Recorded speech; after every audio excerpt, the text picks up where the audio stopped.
Hello and welcome to the Bravo Outsider Podcast. I'm your host, Craig Midwinter. Joining me, as always, is Dylan Ferguson. Dylan, how's it going?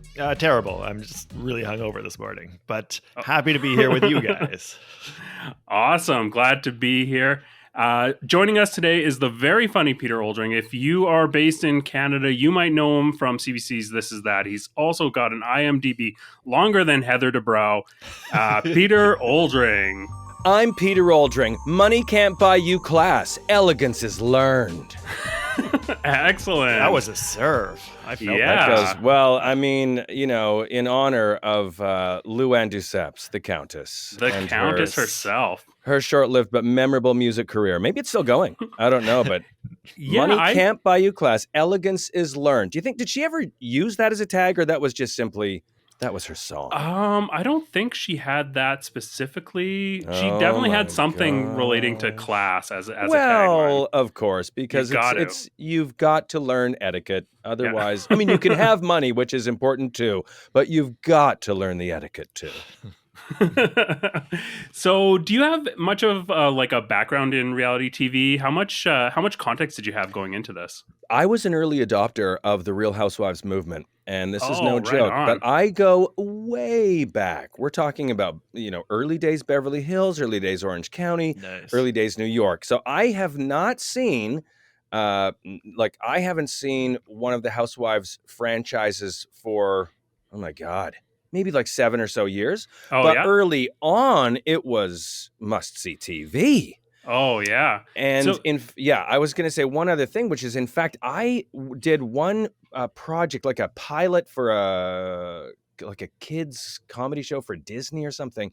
And the production company that did that project was the production company in charge of the OC and Beverly Hills. Oh, Evolution? Yes. Yeah. and so at the time I was so deeply involved in both shows, and the fellow that I was talking to at Evolution was like, oh yeah, well, they're the only production company that was allowed to have 2 franchises, because I think a part of the deal is that I don't know, they're all independently produced by different production companies, I guess. Okay, yeah. But anyways, and I had asked him, like, how do these housewives keep on coming back? I mean, they are being destroyed, on the program. They're saying things that are really potentially humiliating, embarrassing, whatever. And he was like, the only thing with a lot of the folks on the show are the only thing worse than sort of being destroyed on the show is simply not being on the program at all. So he was like, they are always kind of hungry to get back on and, reveal their deepest secrets amongst one another. So there you go. Yeah, totally. And I imagine that that's probably the same across the board in all cities, but I imagine especially in the LA, California vicinity that, they're especially hungry for any sort of attention. I would say so. I mean, it's kind of it's hard to imagine. I mean, it's funny because the OC, you definitely see it in Beverly Hills, but the OC was not something that I knew that much about, but it's like this is kind of Hollywood, Los Angeles, the whole greater region. It's all about sort of, being in somehow attached to the entertainment industry, going to the parties, going to the red carpets, baby. Yeah, totally. So have you noticed a lot of differences between when you used to watch these shows and the shows that you watch now? Well, the first show that I watched for this podcast was the Salt Lake City. Real Housewives. And honestly, I knew nothing about it. Like that was, I was a baptism of fire to literally sit down and watch that episode. And the one thing that really sort of like stood out to me is how fast these clips are. Like and it's not quite as much in New York, but man, and like launching into that Salt Lake City one, it was like, oh my gosh, you're kind of on these like 10-second sound bites. It sort of felt like the beginning of that episode was like an extended introduction, because it just seemed to be like so many quick hits of like, one person saying something. And so I was kind of having a hard time going like, who is that now? So who is that? And at least on the New York one, they were sort of like giving some names before at least one of the characters or one of the housewives. You would sort of know, at least in the coupling, who it was. So I did find it a little bit sort of hard to follow. But that being said, it's it's just still as wonderful as it was back in the day. It's just still, I mean, of course, I have my favorites that I don't see anymore. The Countess, who I mentioned, obviously. I think about Ramona, our darling Ramona. We don't know where. Yes, we don't know. I don't know where she is. I'm thinking about like on the OC side. Vicky Gunderson. Oh yeah, and filling her tank. Yeah, and of course, Lisa Vanderpump. I mean, it's these are. That's pretty good. Mount Rushmore of Housewives. Yeah, right there. Totally. Wouldn't that be wonderful? Wouldn't that be wonderful? A second Mount Rushmore that they could put in a better, kinder world. It would have to be a massive mountain, because there's like, could you imagine the infighting? Like, no, I'm pretty sure I belong.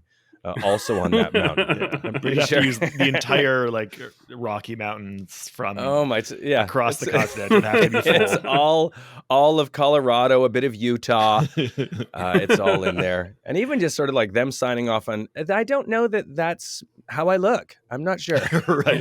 They would have to keep redoing the nose every year because it keeps changing. Constant updates. Instead of chiseling it out of rock, they would just sort of like pour molds and then just kind of attach them, dangle them from the mountain peaks. So of the shows that we watched, do any of these housewives stand out as, maybe belonging on that Mount Rushmore? Well, it's so funny because of course you have the housewives in an episode that you kind of want to hate, right? Like sort of like that are kind of really stirring the shit. And then you've got the ones that maybe you feel more attuned to, right? So like someone that sort of goes, yeah, it feels like they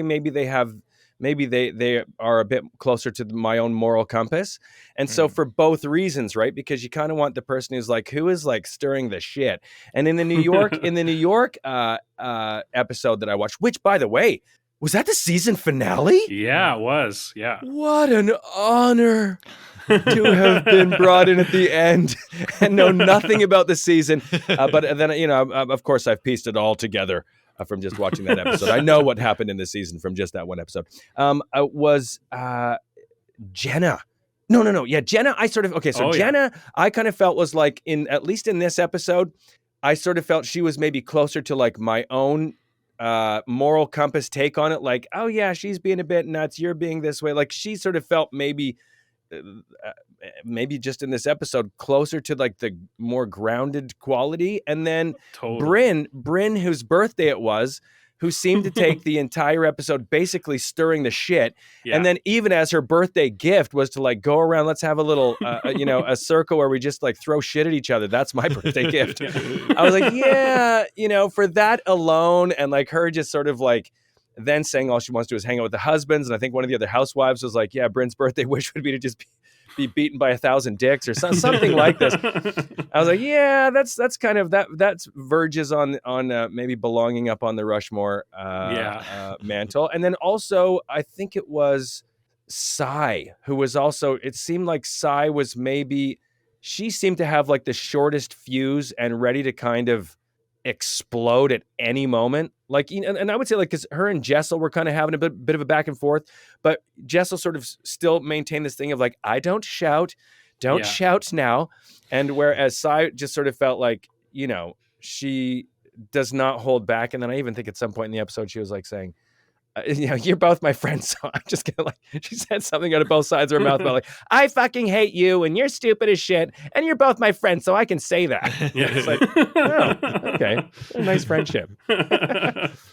Yeah, this is a very strong cast. And it's actually surprising if you watch this and you don't have the context. They are all newcomers because this was a hard reboot this season. So none of the old cast from last season was returning. This is a fresh start, and a lot of them are very like savvy housewives, like the type of performance that you would expect to get from like a second or third season out of a housewife. We got this season from them. So and maybe there's something about New York too, because I think about the early days of the Housewives franchise, the New York Housewives franchise.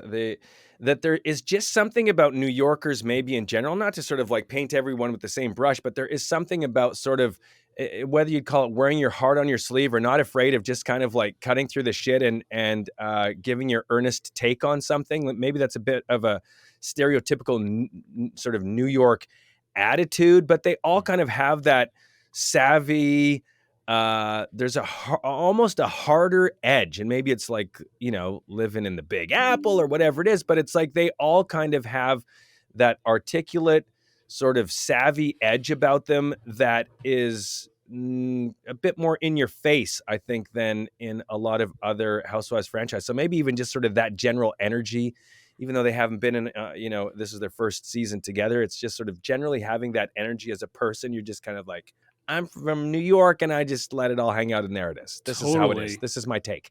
Yes. Yeah, it's one of the things that we've discussed on previous episodes of our podcast, just how like the actual like physical space of being in New York and like the need to, because it's so dense, carve out your own space, how that impacts kind of this this persona that you gain when you become a New Yorker, and how that impacts the chemistry on this cast. Yeah, Sai in particular, I feel really embodies that stereotypical idea of a New Yorker, where the idea that like being as loud and direct and in your face as possible just means that you're being honest, and that's like the most like prized quality. Everybody's just expected to like just shout how you feel in each other's faces without hesitation. A little Bethany Frankel in there. There you go. Yeah, totally. Yeah, she does kind of remind me somewhere, you know, somewhere across between Bethany Frankel and then like I was saying, her name's gone from my mind for a second, but it's because she does sort of have that sort of quintessential New York quality to her, you know, in your face. Yeah. Oh yeah, for sure. Well, since we're talking about New York, how about let's talk about your highlights for this episode. For the what New York stood episode. out to you? Yeah. Oh my God. Okay. First of all, I love Dante, Brynn's psychic. It was just a very short-lived moment, but I was kind of like, is there an easier job than being like you know, a psychic to one of the housewives? Because I think his only reading as he was flipping over cards was like, you may be caught in the middle between two people that hate each other. And I'm kind of like, yeah, okay. Where did you get that wisdom from deep in those cards that you were able to pluck that from? So he was kind of shortly lived, but I was just sort of, I imaginatively went down the road of like, yeah, what are the things would he sort of say? Yes. You know, you may be at a party where you don't feel welcome. you know, like when Brynn goes to the washroom, he just calls over the production assistant and is like, "Can I just see your notes for this episode?" Okay, I got it. Thanks. Exactly. Why am I seeing bumper cars on ice? Sometime Monday starting at 8 a.m. So it was a very short-lived moment, but I was kind of like, yeah, I kind of love him, and I just love the idea of like somebody like him. Obviously, Brenn's birthday party was like, you know, everything was driving towards that, and I love that she created a safe space for herself, but then ultimately put together a circle to just shit on each other. Yeah. Which was, you know, that was definitely a highlight. I also kind of love that Brynn earlier on in the episode after the bumper cars just threw out like, every day this year I'm going to have my tits out. That's my goal. And I was kind of like, okay, that's okay. Reach for the stars. That's my goal for this year. This is my New Year's resolution. Tits out more. Yeah. And then my other favorite moment, again, this is around Brynn. I don't know why, but Brynn, when the birthday candles were going and then the balloons came down and started to blow. Do you remember when the balloons started to explode and then she had this look of terror like she was in the Hindenburg? Yeah. And then she was like, oh my God, my organic biology chemistry degree. We need to be careful. Helium. And it's like, no, it's not helium. Helium doesn't do anything. It can't catch on fire. It's hydrogen. And I was like, that deep moment of terror on her face. I was like, for a second going, fuck, does helium? I was like, no, I don't think so. That's hydrogen, isn't it? Anyways, it reminded me of that scene in like, what was it? Will Ferrell and the model, the Zoolander, right? You know, when they're like having their fight with gasoline at the gas station, right? Just sort of like having fun. And it's just like I could sort of see that, you know, spiraling out of like, oh my God, we're all gonna explode. Let's keep on popping the balloons. Now that would be a season finale. Exactly. Goes up in Exactly. And I will say one thing that did stand out a little bit, because this is the season finale. I sort of thought, I don't know. I mean, it was like there was definitely some, you know, a little bit of infighting going on in the party, but I sort of thought I was almost waiting for like the big crazy blowout moment, and it didn't quite really get there. Fizzled, eh? You know, kind of did. And I was like, they were kind of like building this little house of cards, and I thought, okay, this is ready to go off. But in it, you know, they sort of had some disagreements, but at the end of the day, it was just helium in the balloon. It was just helium. Exactly. Nobody truly exploded. So yeah, it's too bad. Yeah, I was thinking about that as well, and I feel like maybe that this is one way where the noobishness of these housewives is kind of like showing itself, because we have seen like really strong seasons from very experienced housewives where it all kind of comes together, and we've referred to it as like the Kaiser Soze moment, where you see who's like pulling the strings and what was a lie and what wasn't. And yeah, we didn't really get that. It just kind of happened and things were left a little unresolved. So I think that like I agree, and also kind of like some of the allegations. I mean, excuse me. Some of the reason why some of the, you know, different housewives are kind of at odds with one another. It sort of felt like the stakes weren't massive somehow. I don't know. I don't know. I'm not sure exactly why. I mean, I know that one of the big things was, you know, the one housewife was upset that the other was kind of like calling her husband out for just saying that she basically just lets me be me. And then the other thing about, you know, I didn't want anyone to reveal that I have a boyfriend. And then like the further big one was like, and that he's in Connecticut. Yeah. Like, it was kind of like, you know, they kind of clung on to that. Like, it's one thing that she has the boyfriend that she didn't want revealed, but then that they found out he's in Connecticut. Yeah. And it's kind of like, yeah, but you're on the fucking show and you're afraid that you're trying to keep this relationship secret. Yeah. You know what I mean? This guy's for sure married, right? Oh my God. I mean, definitely. He's got to be, right? It's like, but it's kind of like, it sort of felt like some of those stakes didn't feel quite as high as maybe you might expect to be driving towards to the end of a season. Yeah. This is one of the things where I feel like Ubah was just about to get like a touchdown. She was able to like get almost to the line where she was getting through the season without having this revealed, and she just like fumbled it right at the 1 yard line. Yes. And even like if she wanted to play into like the dramatic, like, so she then kind of storms off at the end of the party, but at the same time, then they're all out on the sidewalk and just going, it's okay, we're fine. Like, you remember she was like talking to, who was it that she was talking to? It was Ubah and Sai, yeah. Right? Yeah. It was like Sai. And she was like basically on the sidewalk afterwards, kind of going like, I kind of forgive you, but that wasn't really nice. Like it was some, you know, it was like, that could have been the big moment of like, I'll never see you again. I don't know. Then, you know, yeah. Yeah, Sai was like, okay, first of all, I'm so sorry. And Ubah's like, I'm taking a call right now. It's cool. We're cool. Yeah, exactly. I'm talking to this guy in Connecticut to let him know that, you know, they just know generally the state that he might be in. So that's all.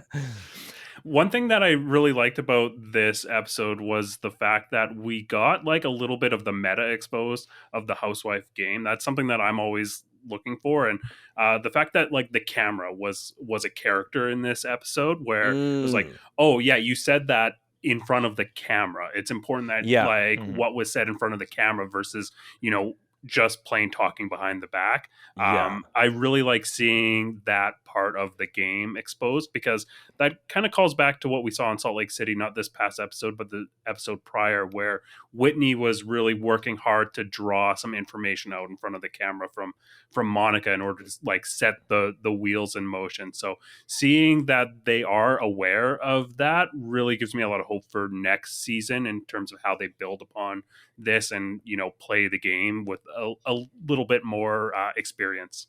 And I also was trying to get a sense of like who is sort of the most senior of these housewives in New York. Like, is it Jenna? Is like everyone comes over to her apartment and they're doing a shoot, and then like is she sort of like the central socialite in the New York scene for this group, or is it Jessel and her husband? Like, you know what I mean? Like you sort of in the old days of New York, Countess was kind of like she may have been sort of the queen bee, because maybe she had like the bigger house out in, out in Long Island or whatever it was. But I was trying to get a sense of like, what is the sort of full hierarchy? Like why was Jessel over at her place to do the photo shoot? Or like, do you know what I mean? Like, and she was also talking about when she's in the closet with her son picking out outfits. Oh my God, their 15-year-old son is like, he has like, all these fashion points on. It's like, well, no, that outfit has like holes in it, or it's, what do you say? It's like mesh almost, but the mask is solid, so that just won't work. Yeah, it's like, oh my God, this is like such a deep intellectual dive on how fashion works. Holy shit! But she was famous before Real Housewives of New York, so yeah, she would definitely be like the top of the pecking order. Because she was at like the Met Ball and stuff. Is she a photographer?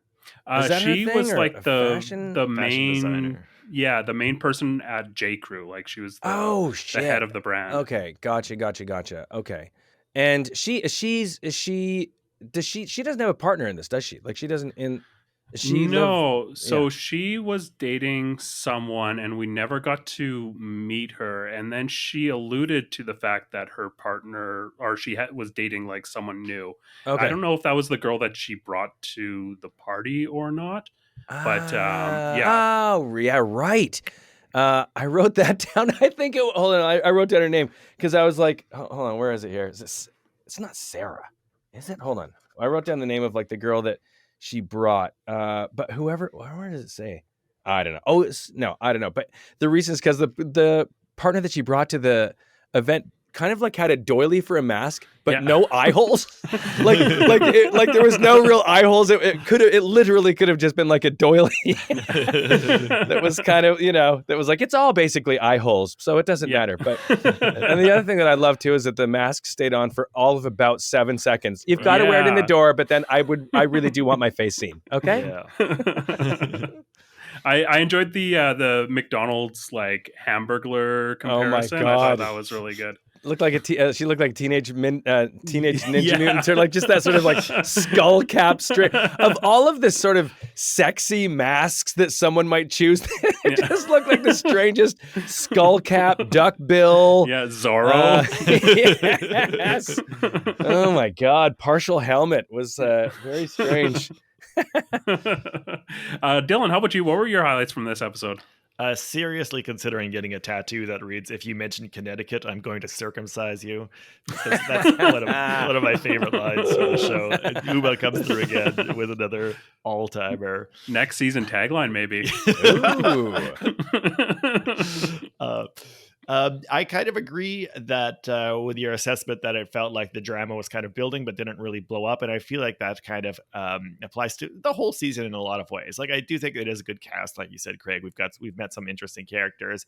I have been a little disappointed that I feel like there hasn't been like real fundamental disagreements that like have teeth and like that are really like rooted in their personalities and the differences between them. It's more just like they occasionally get annoyed at each other and then apologize. That might take some more time to build since this cast is still new. But I wonder, I'm curious what you think, if this has anything to do with that power dynamic, because Jenna is like, has so much more of a platform than the rest of this cast. Everyone is on an even playing field, which is what we normally see in a housewife season, except for one person, and they're all trying to like climb and find their own platform here. I wonder if that plays into it at all. Yeah, some of them might be thinking like long term, like trying to find their footing to like where they're going to settle in the hierarchy going into next season, or so where their starting position is going to be. I don't know. Yeah. Still, it was a pretty good episode. I definitely like Sai just like cranking it up and just like bringing the shouting, because if she's not going to do it, nobody else is, and she's more than happy to fill that role. Oh my God! Well, and it was so funny too. Brynn, like her sort of pushing, is it Jessel, like pushing her to be like, you need to shout. You need to, right. You need to, like, you know what I mean? To like, to be with these bitches, you need to shout in their face. Like, she was really trying to, like, it was not okay for her to just be like, you know, you can have disagreement, but you need to be like, really raise your volume. It's not okay to be quiet and have a disagreement. Yeah. I do think like the substance of what Sai was getting angry at Jessel for was kind of hard to grasp. You know, she's like, you lie about everything. Yeah. When you mentioned your husband's plane ticket and implied it had a fixed date when the date wasn't technically fixed. Like, wait, what are we angry about here? Like, I couldn't figure out what was supposed to be arranged. Like, because I know they sort of like did a flashback to another moment where it was like she arranged for something, and she did that because her husband was supposed to be flying away. Is that the deal? Yeah. The Pavitt's trip to Vietnam, which he's been talking about for a while, was kind of sketchy, and just in the sense that people couldn't really figure out why he was going to Vietnam. Okay. So it was a little more juicy when they seemed to be implying that he was doing like sex tourism. And they seem to have kind of backed off from that. And Sai's just using this as like an example of Jessel being dishonest. Yeah. Oh my God. But he didn't have the ticket booked, but he sort of had the date, but it wasn't firm. Okay. Sounds like everyone's travel plans. Pavitt did have another really bad episode, though. Speaking of Pavitt, sketchy. Like when Jessel says, like, "Oh, does my voice sound sexy?" Like, how hard is it to just say yes? Like, you just can't do those little things. He's like, no. Like, come on, Pavitt. These are like absolute like slam dunks. Like, just say yes. Christ. Oh my God. Her coming in that room too, just saying like, I leave the house for a minute and look at what's happened. And there's like the most neatly organized ball pit with no child. I'm like, holy shit. This does still look out of like, you know, some kind of house magazine. You know what I mean? Yeah. Like, I was like, this is the shit show at your home. Okay. Maybe that was in reaction to the no child. Yeah. Right. I leave for a couple of minutes and now we don't know where any of them are. And you're playing in a ball pit. Yeah. Did you have any other highlights from New York? Well, I will say that they finally have like a charcuterie platter that looks good, which has kind of been a running theme for me. Just that we keep seeing terrible looking charcuterie platters in the show. And this one, we had one that actually looked good. So beautifully done. Yeah, and Sai will not shut up about the cheese reference, which is whatever, fine. It's funny. Oh, you know what? A tiny bit of a prop to Erin for doing like the parrot costume. That's as close as Erin's ever been to being funny. She's still a few time zones away, but it's the closest she's been. That killed with everyone though. Like everyone had like just loved it. Yeah. It was like such a big thing, you could tell too, because like even it was one of those rare times where you could also even see like producers in the background and a hall. Remember when she was sort of getting set up for this, whatever was about to happen? Yeah. And you almost never see that. Like in those shows, they never really show any of the sort of behind the actual camera, like what is happening. But that was one moment because you knew like, shit, we got to get it. She's about to do this thing and it doesn't matter who you can see. It doesn't, there's headsets on, it doesn't matter. Like you knew that it was like some big shit was going to happen, you know? Yeah. Yeah. So, a little prop go ahead. A little prop there for that. No, that's it. It's just... Yeah, I think we covered most of what I wanted to talk about for New York. I do think it was a better episode for David, Sai's partner. I have been very reluctant to, give him points, but I thought he did a good job kind of like addressing why Ubah might be upset with him. And also when Jessel came over and talked to him, smoothing things over a little bit. So he's growing on me a little bit. Oh, and he also had a talk with Jenna, I think, where he called her like a superhero. So I thought this was like a good showing. It actually seemed authentic this time. I actually thought he didn't come off great in his talk with Jenna, because I feel like Jenna was trying to explain like why she sometimes doesn't feel confident and stuff, and he was kind of almost talking over her, like, oh yeah, you're a superhero, you're the best, you've done a bunch of shit, like just like it seemed very like one dimensional, like no, you're like, yeah, everything's good, I'm positivity, and Jenna, she even says at one moment, like, I have a perspective on this, and then in the confessional she has some good wisdom where she's like, for me, being open is a question of having a safe landing pad, like she provides actual like context and is actually like thinking about these things, where I felt like David, both with her and with Ubah, was just trying to be like, oh no, I just think you guys are amazing, end of story. Nothing else has to be discussed here. Just positivity. I will say as an outsider, I was somewhat surprised that he was Sai's partner. And I think maybe for a couple of the reasons, Craig, that you were saying, which is that he did come across in this episode, at times as being a bit more like taking some responsibility for what was said and trying to make amends, and for whatever reason in my mind I was like, this seems to be the antithesis of Sai, right? Who would not, what I mean? So I'm not exactly sure what I was imagining, but in a couple of those moments he seemed to kind of have like a somewhat centered take on things, and it seems like I wondered how those two what their dynamic is, because I would say she might be one of the furthest people from caring about having a centered take on something. She's just like, whatever emotion takes me, I'm fine with just simply going there. I don't really care what happens. That's just how it is, and whereas it seemed like he's sort of in a couple of those moments being a bit reflecting a little bit and trying to take responsibility, make amends for things that he sort of felt, was taken the wrong way. And it's so weird. Like in that moment, I got to say, like as I heard it when they were showing a flashback to that moment, at least how it seemed in the editing of it, it seemed like he was simply saying, I can't believe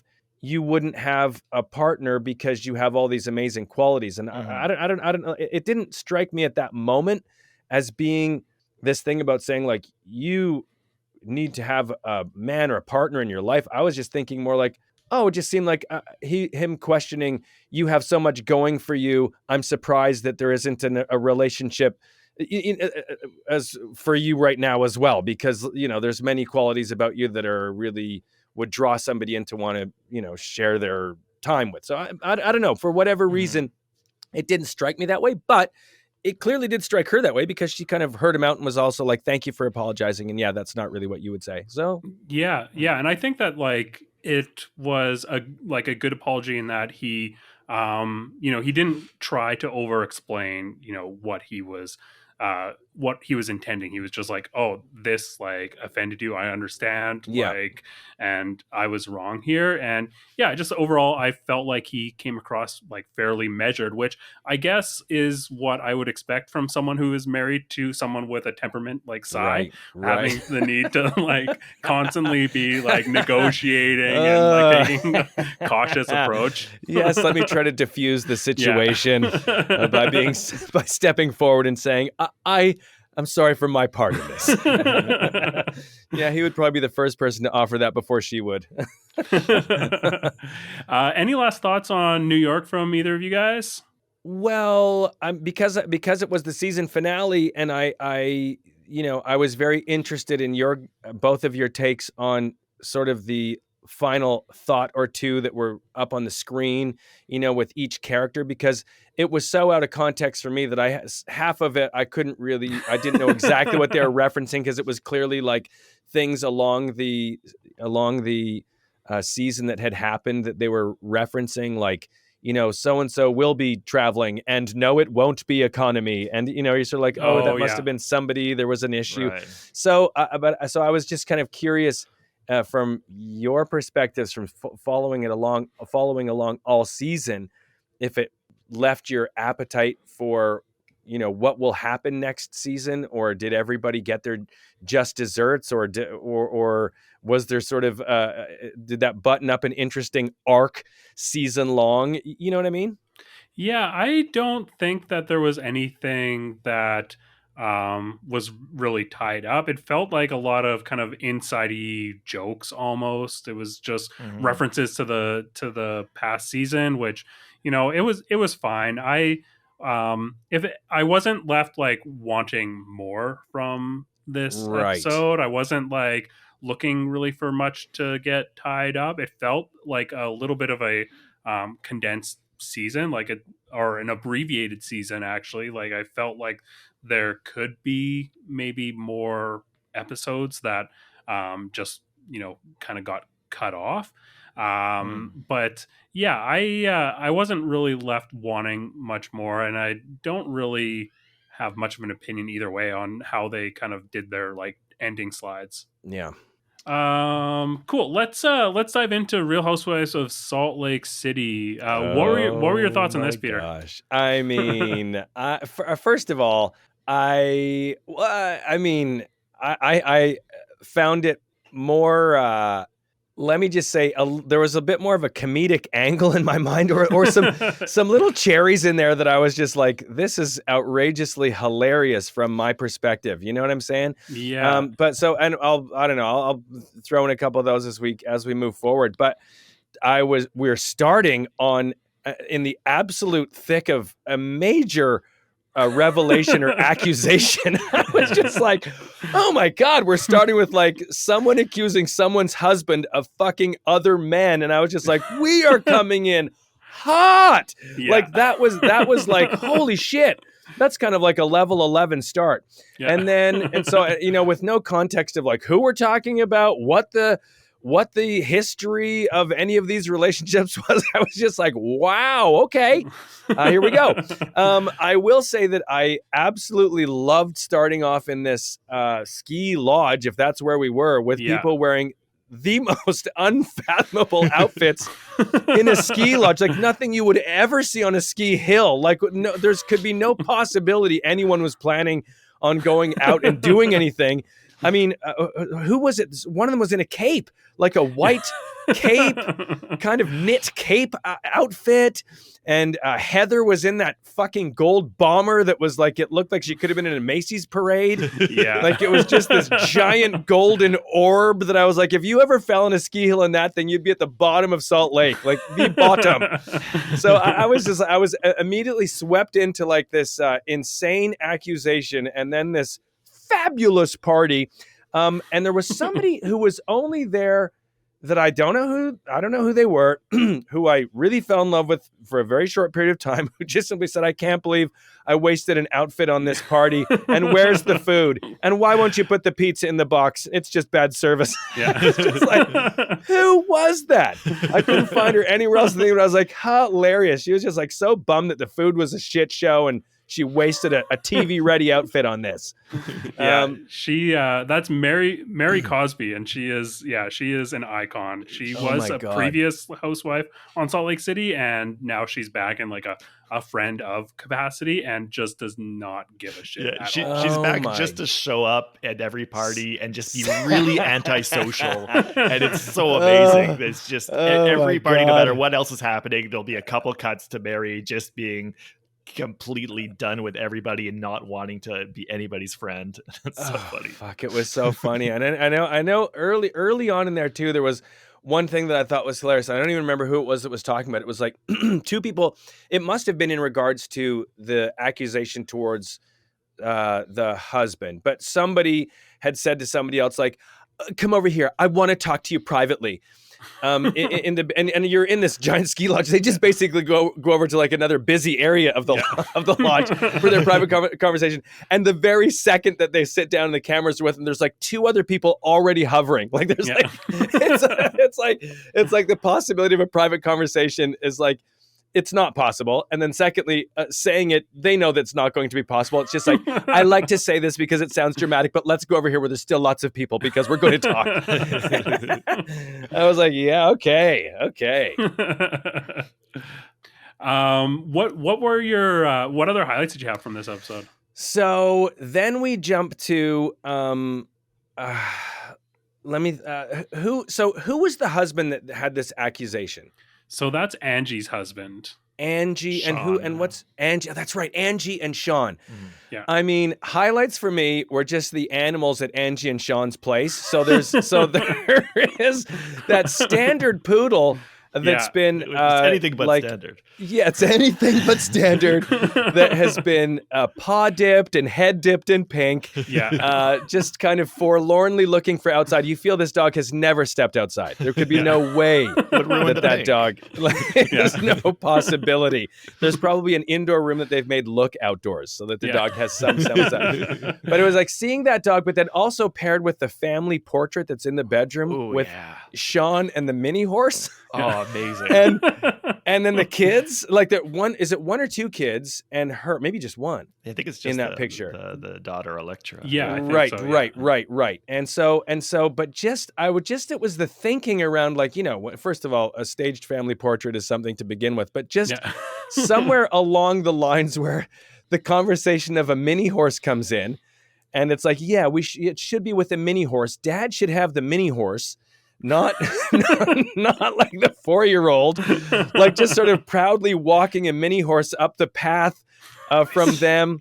It just seemed like the ridiculous relationship to like the extremes of animals, like taking a standard poodle and dipping it in pink, and a family portrait where there's a mini horse involved. Like it's kind of like they like animals, but not real animals, like kind of unusual Disney type animals. That kind of stuck out as something that I quite enjoyed, like just quietly relishing seeing that family portrait. I also could not get over that family portrait. Just such a bizarre series of decisions going into that. Like it's just Sean's just kind of, he's got one hand like petting this kind of fat miniature pony and just seems to be gazing forlornly downwards at his wife and daughter crouched in like a dirt trail. Like, what is going on there? Why do you have this photo? Why is it the only thing in your bedroom? Oh my God. Like, honestly. And then the emotional breakdown for him at the idea of like, and both of them talking about their biggest concern was for their daughter. That their daughter would hear, you know, something about an infidelity or, you know, whatever the allegation was.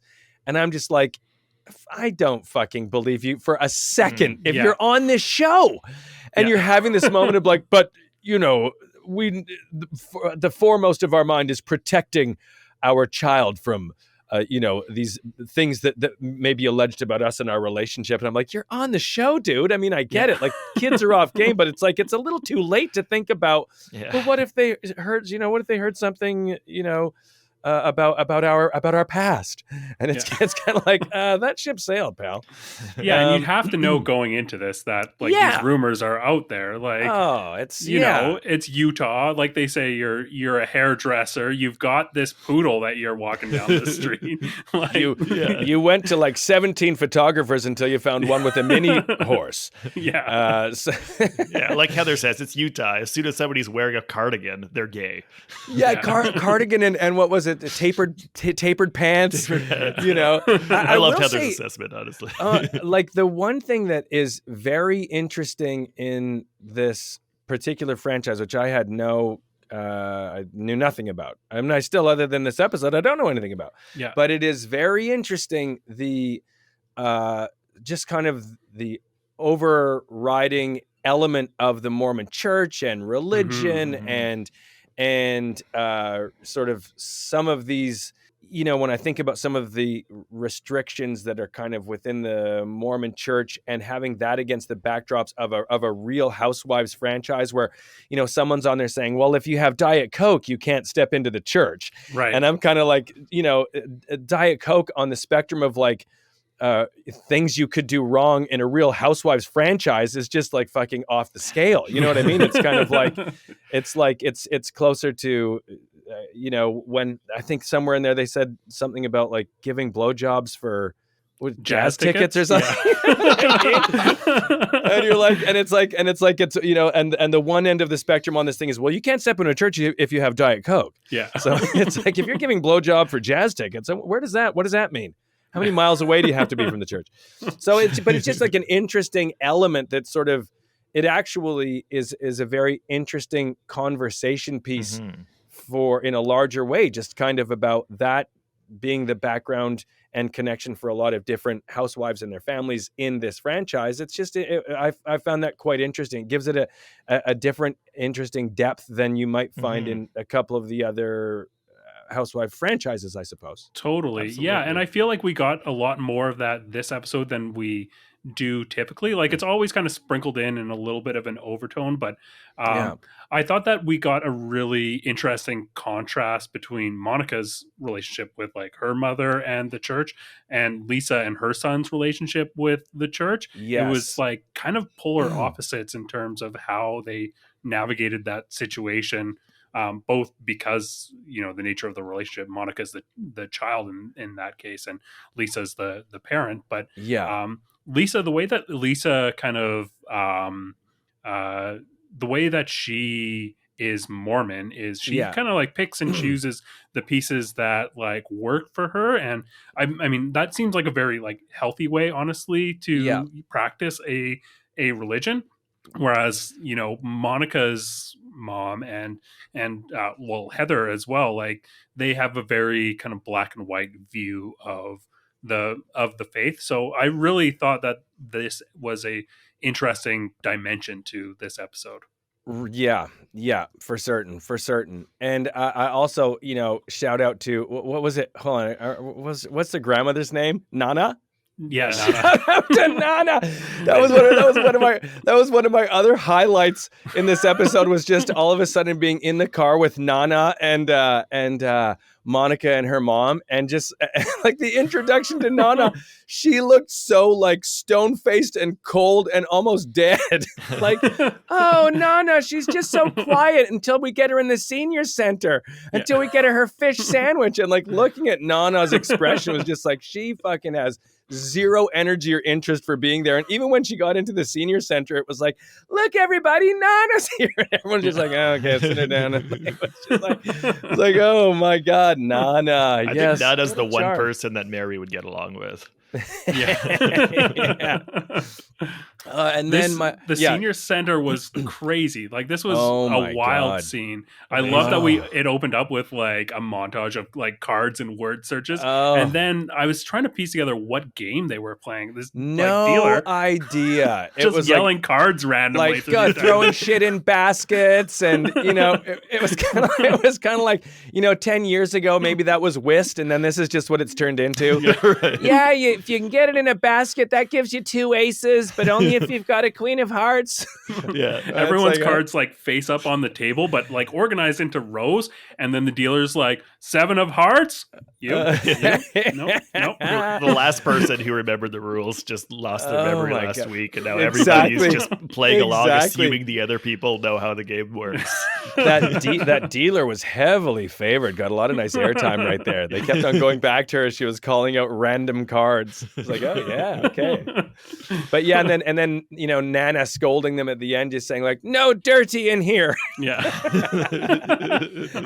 Like, after they have at the top of their lungs been just like having the filthiest back and forth, like just hilarious. Of all the places to go and like have it all out at a senior center. Starting a healthy conversation about boundaries, and the one example that Monica can come up with is, I could be 69ing on my couch. Like, oh shit. And then my other highlight was Meredith and her son. Am I right? Brooks. Meredith and her son Brooks, who inexplicably is wearing ski goggles in the car.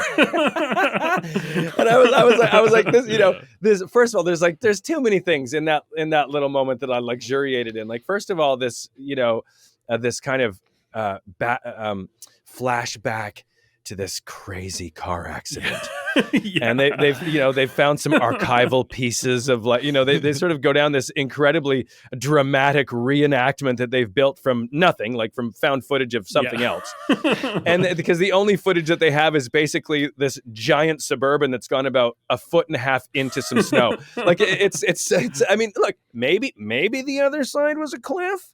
I don't think it was. This may have been just in Meredith's memory of it, but it was just seems so non-dramatic. But then I was like, do the goggles have to do with that in case they hit another snowbank and have to literally dig themselves out? That now we do that.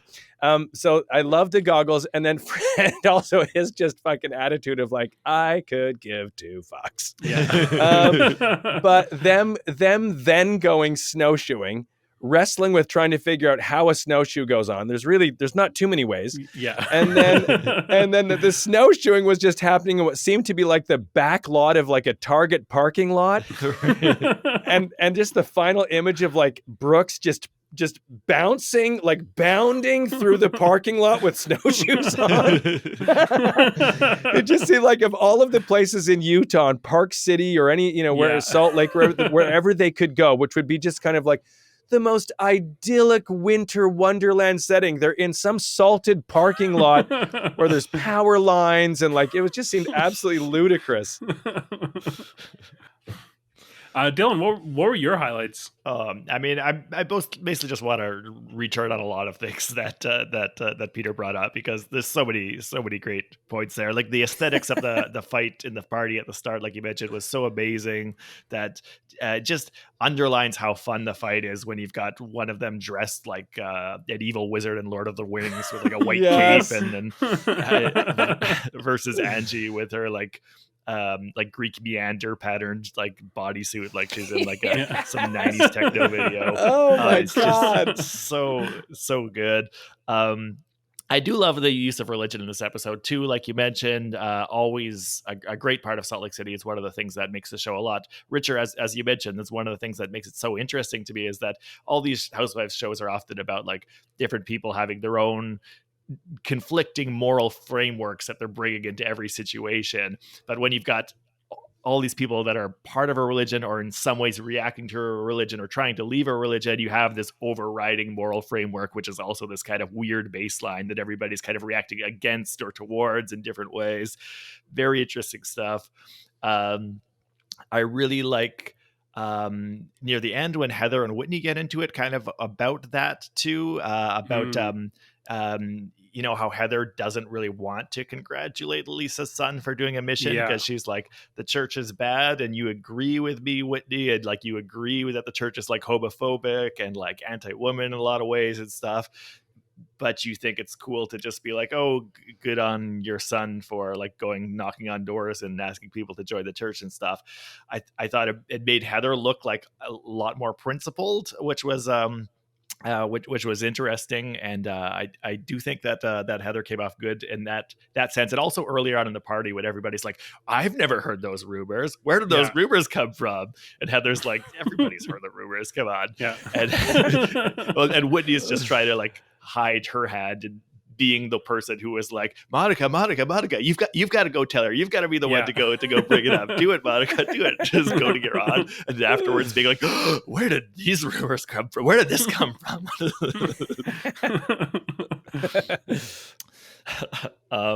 Angie's whole house is insane. It's not just like the painting in the bedroom. It's just like Craig mentioned this last time. It's like there's a white space with just the occasional like empty Veuve Clicquot bottle or like a weird purple orb sitting on a shelf. Just a beautiful thing. Everything looks great in this episode, honestly. Just everything looks great. But probably the ultimate highlight does have to be the senior center, which was just having this discussion intercut with the card game and just having that kind of dynamic of the generations and just like being like, there almost seems to be like a veiled threat in Monica bringing her mom to the senior center, being like, oh no, at some point my decisions are going to be what you're relying on. So let's watch what we're saying here. God, even like in that moment too, I'm just reminded that she was like saying, you can't just barge into my house because I could be doing 69 on the couch. I could be 69. I was like, my God. But you could just leave it at like, don't barge into my house. But it's like, no, let me go as far as I can on this 69ing on the couch. Their conversation was like really loud, really raw, really great conversation. Oh my God. But then also you've got the church stuff in there too, like Monica saying to her mom, like, you apologized for raising me in the church, And now you're like, you want to be about the church again. Like this also is kind of similar to Heather and Whitney's discussion, where it's like, at a certain point, do you get to pick and choose? Like you said, Craig, like picking parts of the religion that you like, is that actually a healthy thing to do? Or are you just being kind of hypocritical and choosing your moments when you want to say, oh, I disavow the bad things they're doing. But when it's like socially helpful for me and my circle, I will like be, I'm Mormonish. I support the decisions of the people who are in the Mormon community because this is our community. This is our network. I'm not sure that always is healthy. And these like running themes about the weird relationships. Everybody has a weird relationship to the Mormon church and this. Even if they aren't Mormon, exactly. Whether they're in the church or not, whether they've left the church or are like kind of drawn towards it, or whether they're like, like Lisa, who's like is like, should I read the Book of Mormon? Is it fun? Should I bring it to the beach? Avid reader Lisa Barlow. Yeah. I wrote down for no reason just something that just says Lisa lives to get triggered. And I don't know. I'm not sure exactly what moment it was, but something struck me that was just sort of like, this is somebody that cannot wait to be able to say that something triggers her, ready to just jump in at whatever it is. I think I know what it was about. Were they there to try to make somebody else feel better? But then she just kind of immediately took the wind out of that to turn it around on her and her being triggered about something. You know what I mean? Apparently there was a birdhouse painting party we missed too, which I was really upset that we didn't get that scene. We just get a little glimpse of a Heather painting a birdhouse, and that's one of the things that, I want to come back to something you said really early, Peter, when you were saying what's different about the shows now based compared to when you first started watching them. And that's really true what you said, in the sense that they make it really quick now. They pack in a lot of scenes or fragments of scenes in a single episode. When you watch like those early seasons of New York and Beverly Hills and stuff, you'd have one conversation between two people, which would be the whole block between commercials. Yes. They don't do that anymore, and that's kind of something that's been lost. Like, I do love the way the shows work now too, but that's something that's kind of been lost, is just the kind of like seeing a whole conversation and just like having like all the bits of it. And I feel like in a lot of ways they've refined the machine to the point where they're shooting so many scenes and they've gotten so good at just picking out, okay, this moment's content, that they're just cramming in a bunch of content moments. You're not getting to live with the characters as much as they have a weird, rambling, awkward dialogue. It really, because as you say that, I'm reminded that's right. Like those early days, if I'm thinking about something like the New York franchise back then, you exactly as you say, you'd sort of like, it would be like, we're going to go and spend the next 7 minutes with this couple. And we're going to go and watch what they're up to. Then we're going to go and like spend the next like 3-minute chunk with this person that they had referenced and what they're up to. And so, and as I say, like in the Utah one in particular, in the Salt Lake show in particular, it did feel like at that beginning, I was just like, my head was spinning. I was like, this feels like an extended kind of like bumper tease for something that's going to happen. But I was like, oh no, this is the episode.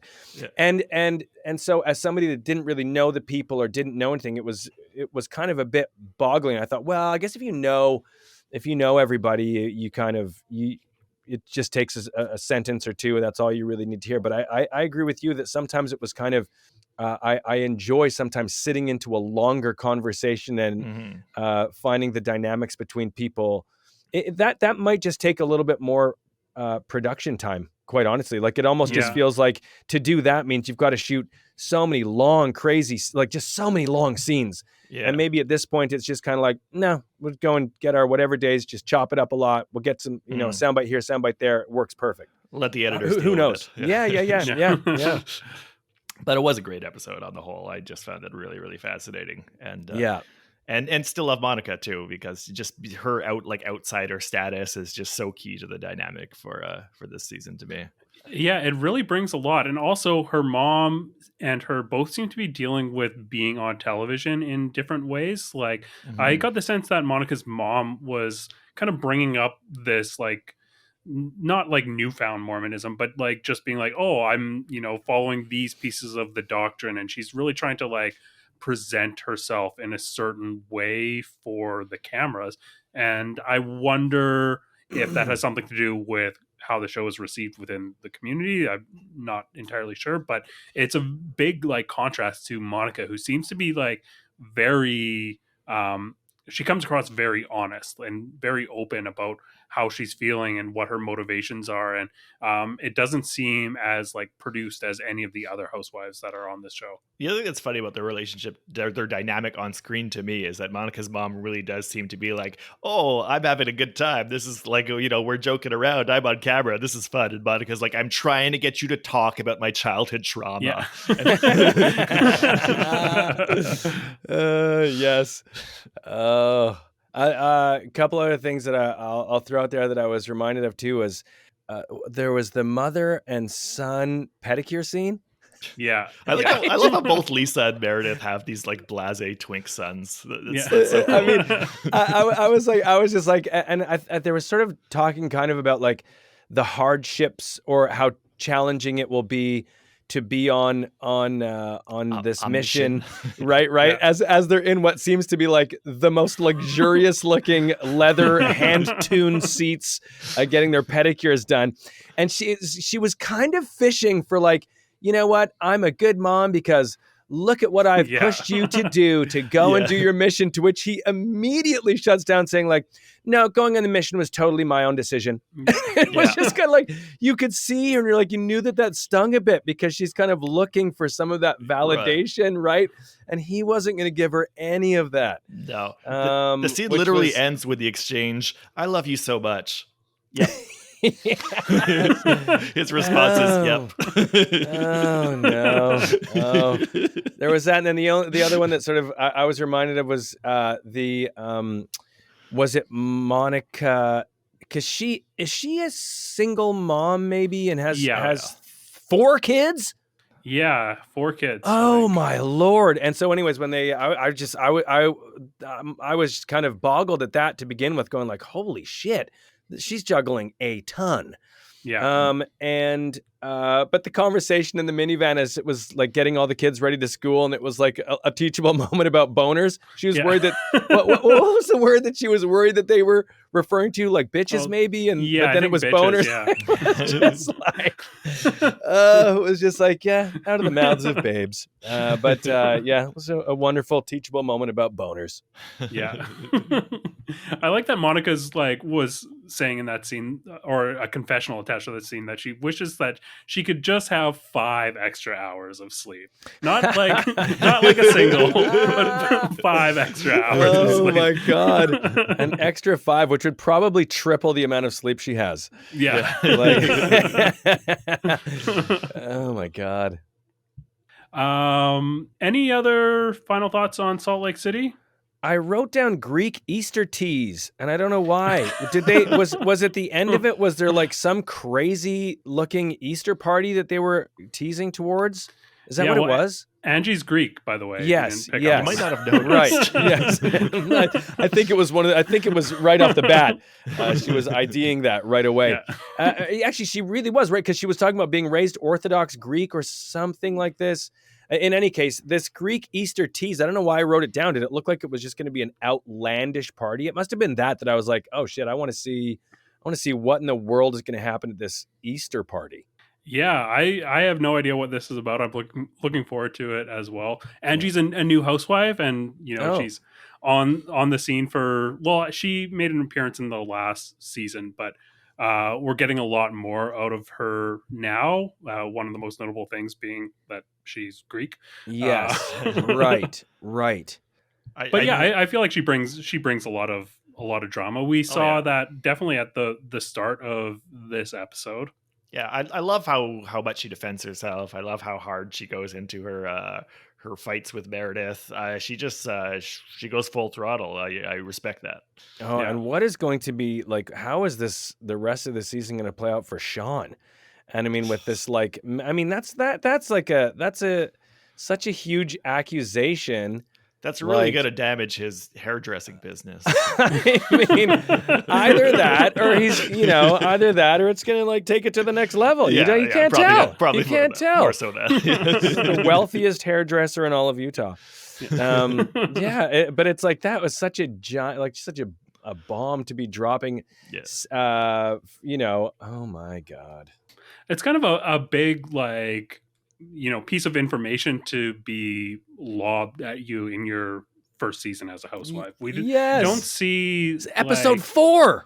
Yeah, yeah, exactly. That'll be interesting to see how Angie kind of responds from that. I guess we got a similar storyline out of Jen on OC. It was more just about her current partner being unfaithful, but it somehow has a slightly larger resonance given the notion that we're in sort of this backdrop of the Mormon church somehow. You know what I'm saying? Like that. Yeah. It feels like in a different setting, it has less of a thing, but there's, I suppose it already, because it's like, so we're talking about in that community and they're bringing it up in the show, notions of homophobia and notions of like all of that. Like it's an even larger accusation there than, let's say, somewhere else where it's kind of like, you know what I mean? Like it just sort of seems like such a huge, unusual thing to throw out there. I don't know. Yeah, and I'm curious as to how they kind of like play off of this down the road, because like I said, they had to have known that this is a rumor that is for sure going to like come out. So they must have done some prep for this, or is this like, how would this truly be catching them off guard that this could be like the first thing that comes out? Yes. No, I mean, there, in a lot of ways, you would have to sort of go like, the producers are hoping and teeing this up to be like, well, we've got this potentially very fiery nugget that if it's brought up, how will it be addressed? Like, you would sort of think that would probably be, they're kind of expecting that at some point will be addressed. Yeah, totally. I think we covered most of the stuff that I wanted to get to with Salt Lake City. Did you guys have any other final thoughts? No, Heather wrote a book against the church. Yeah. Oh, yeah. She was talking about being an author of a book that was, yeah, Bad Mormon. So she documented, I guess, her experience leaving the church, and that's something that she's constantly plugging. And actually, I feel like that kind of speaks a little bit to her motivation for what she was doing in that last scene. Like, she really does not want to appear to be like contradicting something that she has written. So she's going to have this like another constructed scene at like the ski slopes, like we saw last episode with the with her and her daughters, and just really trying to push her narrative out there at this ski hill. Yeah. Oh my God. I also loved doing a little bit of action shooting on the ski hill. Yeah. Nice. Nice to see the housewives getting it done on the slopes. Yeah. Well, thank you so much for joining us, Peter. This has been a blast. Do you want to let everyone know where they can find you? Yeah, sure, friends. What a total pleasure. Thank you for having me on. And honestly, revisiting something that back in the day, as I said, my wife and I, we would just kind of, it was our dirty little secret to kind of like sit down and binge through the shows. And so it was really fun to revisit. And as I say, as somebody that hasn't kept up on it at all for, I don't know, like 7 years or more. So we have a 7-year-old daughter now. So I kind of like, everything goes back to like, I think we probably were doing this before we had a daughter, right? We had a bit more time to just sort of be like, oh yeah, it's 4 a.m. That's okay. Watch one more. So now, anyway, so it was really fun to go back, but yeah, obviously, if you want to find me on Instagram, I'm at What Peter Saw, and me and my good friend Pat Kelly, who did This Is That for CBC for years. We have some live shows that are coming up in the new year. Some already announced and some that are still to be announced. So I can let you know about a couple. If you're in Calgary, on January 31st at the Bella Concert Hall in Edmonton, we're going to be at Festival Place on January 30th. We got some dates still to be announced in Victoria and Vancouver, and maybe more down the line too. So stay tuned. It'll be a fun comedy night inspired a little bit by This Is That, but actually maybe a bit of a different spin, a little bit of improv, a little bit of comedy. And as well, I've done this podcast for a long time that's gone a little bit dormant, which is called Dexter Guff is Smarter Than You. And it's kind of a fake self-help podcast of a guy who's a bit of a know-it-all blowhard. his life is a total disaster, but he's telling everyone else how to lead their life. So the full title of the show is Dexter Guff is Smarter Than You, and You Can Be Too. But it's gone a little bit dormant, but we have some exciting stuff that we're planning on doing in the new year with it. So check out that feed if you were looking for a podcast. If you haven't heard of it before, check it out. I think you'd have a good laugh. If you know have anything in the world of self-help, Dexter Guff would be kind of like you'd get a kick out of it. Awesome. Yeah. And also you did a podcast called This Sounds Serious a little while back. Yeah, This Sounds Serious, which is kind of a satire of true crime. And really one of the things that Pat and I and a bunch of our friends, we really enjoyed doing it. It's such a we spent a lot of time and a lot of kind of care and resource to kind of get it tonally sounding in the world of true crime. And God, it was so fun to do. We've been trying to see if we can transition it into like a TV thing, because I just kind of feel like there's so many of those sort of premium true crime docu-series, and it feels like as of yet there hasn't really been not how we would conceive it. There hasn't really been like a satire comedic version done of it, and we kind of feel like, man, it would be fun to take one of the seasons of our podcast and do that in a visual sense. So anyways, if you are somebody that swims around in true crime podcasts, definitely check it out, because I do feel like it mirrors that tone, but it is absolutely ludicrous and absurd. Yeah, This Sounds Serious. It is spot on, like tonally, to a true crime podcast. It was like must listen to a podcast of like the pandemic for me. Or yeah. I love it. Well, our whole thing was that we wanted it. Obviously, our background is all comedy. We like to do comedy. We like to satirize media. We like to do all that stuff. But when it came to doing a true crime, like satirizing that or making a comedic version of it, it is also in our minds, we're like, it also has to be compelling. Like there has to be kind of cliffhangers, like, what happened here? So for us, it was like a good stretch to kind of like have some fun in the comedy and digging in on the characters, but then also sort of go like, let's map out a bit of a narrative here that kind of is true to form too, and make this, have a few kind of red herrings in it and the rest of it. So yeah, glad you enjoyed. We really love doing those. Awesome. Dylan, do you want to let people know where they can find you? Yeah, well, first of all, I want to say, Peter, thanks so much for being on the show. And I really just need to tell you, since you're here and you're a CBC radio guy, that you got to talk to the suits up there and do something about the fact that they just canceled my dad's favorite show, the three beeps that tell you what time it is. Oh, no. That you set your clock to. I just heard they canceled that. No. I think that's unforgivable.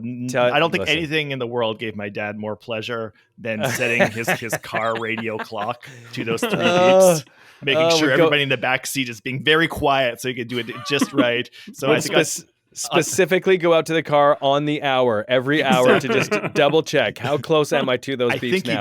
I think he did that. So on behalf of dads everywhere, I think they need to bring that back. I'm taking it to the absolute top brass. I'm going to hop over the security turnstile, get upstairs, and get it done. That's really my promise. That's my vow. I until recently also I did a podcast about horror movies called Mind Over Splatter.